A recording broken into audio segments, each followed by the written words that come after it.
Truck ഓടിക്കുന്ന പലർക്കും അറിയാത്തൊരു കാര്യമാണ് ഞാനിന്ന് പറയാൻ പോകുന്നത്.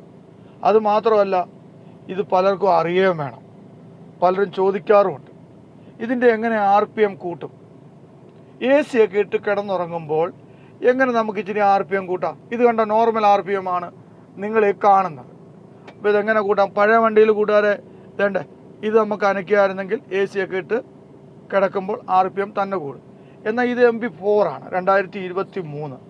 അപ്പോൾ MP4ഉം അതുപോലെ MP5 ഒക്കെ ഇതേ സിസ്റ്റം ആയിരിക്കും. MP4ൻ്റെ ഇതാണ്. MP5ൽ എന്തെങ്കിലും വ്യത്യാസം ഉണ്ടെങ്കിൽ ഈ വീഡിയോ കണ്ടിട്ട് നിങ്ങൾ കമൻറ്റിലൂടെ അഭിപ്രായം ചെയ്യണേ. വേണ്ടേ, റേസ് കൂട്ടേണ്ട എങ്ങനെയാണെന്ന് അറിയത്തില്ല ആൾക്കാർക്ക്. ഇവിടെ ഒരു പ്രാവശ്യം ഞെക്കണം. ഞെക്കിയല്ലോ, ഞെക്കുമ്പോൾ അവിടെ എഴുതി കാണും ഇഞ്ചിൻ്റെ സ്പീഡ്. അതിനുശേഷം ഇവിടെ വരണം, ദാണ്ട് ഇത് കൂട്ടണം.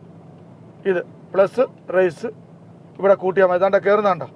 ദാണ്ട് റേസ് RPM നിങ്ങൾക്ക് നോക്കുമ്പോൾ കാണാൻ പറ്റും. റേസ് കയറുന്നുണ്ട് കണ്ടോ? ഇവിടെ മൈനസ് ചെയ്യണം, അപ്പോൾ താഴുമ്പോൾ അത് പിന്നെ നോർമലി വരും. അപ്പോൾ AC ഒക്കെ ഇട്ട് കിടന്നുറങ്ങുമ്പോൾ അതിൻ്റെ ഫങ്ഷനാണ് ഈ കാണിച്ചത്. ഇവിടെ പ്ലസ് ആക്കണം. പ്ലസ് ആക്കുമ്പോൾ ദാണ്ട് ഇഞ്ചിൻ്റെ സ്പീഡ് കൂടുന്നു. നമുക്ക് ആവശ്യത്തിന് RPM വെച്ച് രാത്രി കിടന്നുറങ്ങുമ്പോൾ നല്ലതായിരിക്കും. ഇച്ചിരി RPM കൂട്ടി വെക്കുന്നതാണ് കംപ്രസറിനും അതുപോലെ ACക്ക് തണുപ്പിനും എല്ലാം നല്ലത്. അപ്പോൾ ദാണ്ട് ഇവിടെ ഒരു പ്രാവശ്യം ഞെക്കുക, ഇഞ്ചിൻ്റെ സ്പീഡ് എഴുതി കാണിക്കും. പിന്നെ നോർമലി വരും. ഇവിടെ ആക്കിയാൽ മതി, നോർമലി താന്നോളും. പിന്നെ റേസ് ഇച്ചിരി കൂട്ടി വെച്ചാലേ നമുക്ക് ടയറ് നമ്മൾ കാറ്റടിക്കുമല്ലോ. ഇപ്പോൾ എല്ലാം ട്യൂബ്ലെസ് ടയറാണ്. അപ്പോൾ റേസ് കൂട്ടി വെക്കുന്നതോടെ നമ്മൾ പഠിക്കണം. AC മാത്രമല്ല, AC നമ്മുടെ ആവശ്യമാണെങ്കിൽ ചെയ്താൽ മതി, അല്ലെങ്കിൽ നോർമൽ സ്പീഡിൽ ഇടുന്നുകൊണ്ട് കുഴപ്പമില്ല, AC വർക്ക് ചെയ്യിക്കാം. പക്ഷേ നമുക്ക് എയർ അടിക്കണമെന്ന് വെച്ചോ, ടയർ ഏതെങ്കിലും പഞ്ചറായി, ചെറുതായിട്ട് പഞ്ചറാണ്, ചെറുതായിട്ട് എയർ ലീക്ക് ആവുന്നുണ്ട്.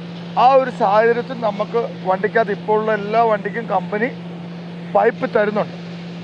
നമുക്ക് എയർ സിലിണ്ടറിൽ നിന്ന് എയർ എടുത്ത് നമ്മുടെ ടയറിൽ വേണ്ട എയർ നമുക്ക് ഫില്ല് ചെയ്യാൻ പറ്റും. ഓക്കെ, അങ്ങനെ ഫില്ല് ചെയ്യണമെങ്കിൽ ഇഞ്ചിന് പ്രഷർ വേണം.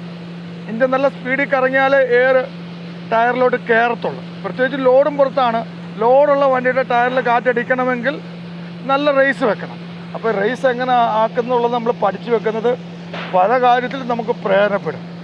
അപ്പോൾ ആയിക്കോട്ടെ, നന്ദി, നമസ്കാരം.